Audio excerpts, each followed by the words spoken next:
Listen, everybody. It's 2:15. Haha. I love Mickey so much. Hello everybody, this is MinimyME, and I'm here to say I'm going to be doing a reactions with MinimyME today. I did not want to do this. I wanted to do a Disney lovers versus not video, but I didn't finish the script, and I'm hoping to put up 2 videos on Wednesday, which should be today, the day that you see it. So I'm gonna do a reactions video instead, because those are quicker to edit, and I didn't write the script, so yeah. But if you're wondering what the heck is on my face, that is in 2 videos that will be up soon. I'm so good at making videos. Okay, so yeah, let's react. We're going to react to Dark Disney Secrets. I used to watch these videos all the time because I love Disney so much, but I also like really like dark stuff. So yeah, I used to watch this stuff all the time, so I'm just hoping I see some things that I didn't know before. And I'm also hoping that these aren't lies, because, you know, some people just lie on the internet to get views, and it works sometimes. So, I'm not one of those people. It's kind of sad that I have to say that, because my friends know that I try really hard not to lie. It makes me feel terrible. So, yeah, let's, do this.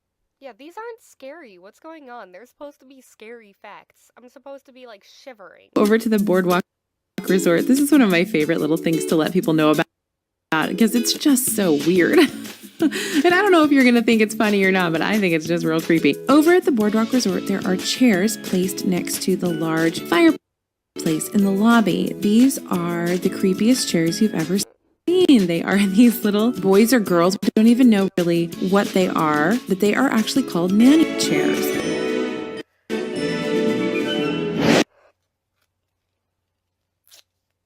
I was gonna say, such a nice intro. 10 dark Disney secrets. The weather's good, the fishing's fine. Now what do you do with all your time? There's a reason why you might not have heard of Disney's 1946 film Song of the South. And that's because it's one of the secrets that the company most desperately wants to keep hidden. Yes, sir. Zippity-doo-dah, zippity-yay. The movie, which actually brought us the iconic Disney song Zippity Doo-Dah, was never released in its entirety on home video in the United States. The reason for this is that Song of the South is full of racist stereotypes, makes light of slavery in the South, and has been widely denounced by critics as an insult to American minorities. Yep. Cultural historian Jason Spurb described the film as one of Hollywood's most resiliently offensive racist texts.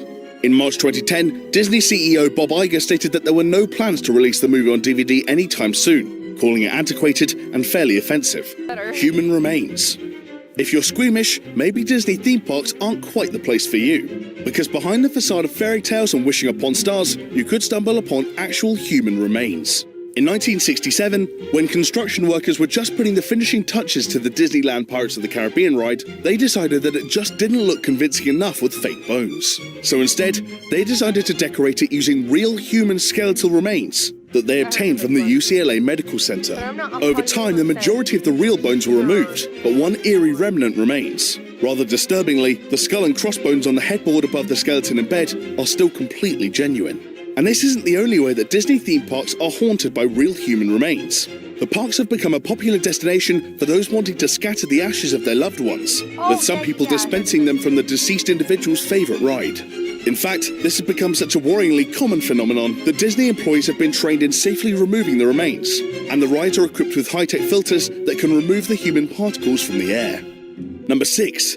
Disney scammed. Do you not think it's a bit unfair how difficult it is to win prizes from the carnival-style games at theme parks? It's almost as if the cans are glued down so you can't knock them over. Well, I hate to break it to you, but sometimes that's exactly what happens. Such dirty tricks wouldn't be all that surprising at a small independent carnival, but Disney is a multi-billion-dollar empire, so you think they'd be able to afford handing out a few more toys to its loyal customers. But some Disney employees have been accused by customers, on review sites like Consumer Affairs, of deliberately distracting them from playing games, using wax to create more friction on the surface of the games, and yes, gluing things down. Number 5. Disney and sexism. Accusations of Disney movies providing sexist portrayals of women have haunted the company for many decades. This is what you give me to work with? Well, honey, I've seen worse. The Disney princesses in particular have generated criticism for their unachievable tiny waists and bizarrely emphasized eyes, the latter of which are usually wider than the former. It's worrying to think what ramifications such depictions could have on young impressionable girls. In 2016, Ellie Taylor, a teenager from Birmingham in England, overcame a battle with anorexia that had lasted for years, which she claimed had been motivated by a desire to be a Disney princess. But it's not just the way the female Disney characters look. Linguist Carmen Fort and Karen Eisenhower recently unmasked a concerning trend within the dialogue of Disney movies. The linguist revealed that even in films where female characters are supposedly the central figures, they're given far fewer lines than their male co-stars. In Pocahontas, females speak only 24% of the lines, 23% in Mulan, and, despite it supposedly being a story about two sisters, the women of Frozen are given only 40% of the lines. Number 4. Brain-eating parasites. Fancy taking a dip in the waters around River Country, Walt Disney's first ever water park? Well, I wouldn't if I were you. In 1980, an 11-year-old boy died after swimming in the park's lake and ingesting a rare parasite. The parasite, an amoeba called Naegleria fowleri, causes a ferocious infection that ultimately eats away at the victim's brain and carries with it a 95% fatality rate. Despite the boy's tragic death, River Country remained open for another 21 years. The parasite was also discovered in the waters around the appropriately named Discovery Island, which was also the property of Walt Disney World and finally shut down in 1999. Hang on. Couldn't that be because of other people coming in? Because aren't there people coming from everywhere to come to, like, Disney World and, like, Disneyland and stuff?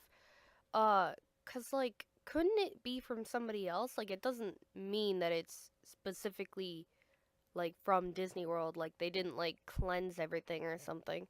But, I mean, it still could be. But, like, how did the parasite get there is the real question. But, yeah. Anyway, let's continue. Number 3. The motherless hero tradition. Ever thought that it's a bit odd how many central Disney characters don't have a mother? Jasmine in Aladdin, Belle in Beauty and the Beast. Papa, do you think I'm odd? My daughter? Odd? Even little Nemo was brought up by his dad alone. Come on, Dad, it's time for school. Some conspiracy theorists have suggested that this could be the result of a secret Disney agenda to spread anti-family values among the younger generations. But the real reason behind this is actually less sinister and more incredibly sad. In 1938, following the success of Snow White and the Seven Dwarfs, Walt Disney and his brother Roy presented their parents with a new house in North Hollywood. Walt's mother, Flora Cool Disney, complained of problems with the gas furnace in this new home. Although repairmen visited the house, it wasn't properly fixed. Just a few months after moving into the house, Flora died of asphyxiation caused by the fumes from the faulty furnace. She was 70. Disney therefore regularly refused to include mother figures in his movies, as a somber reflection of his guilt over her death. Number 2. Theme park deaths.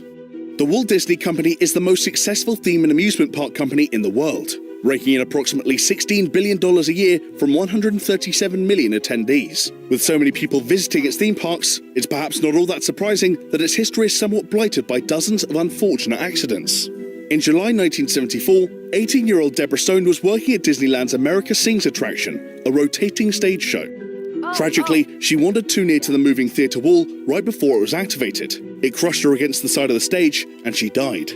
More recently, in October 2010, a 53-year-old cleaner was working on a boat in the It's a Small World attraction in Disneyland Paris, where the ride was accidentally switched on. He was dragged beneath the boat, where he suffered extremely serious injuries. Despite being rescued and airlifted to a local hospital, he died shortly after the incident. Thank you guys so much for watching. This is MinimyME signing off. Bye. Oh, listen everybody. It's 2:15. I love Mickey so much.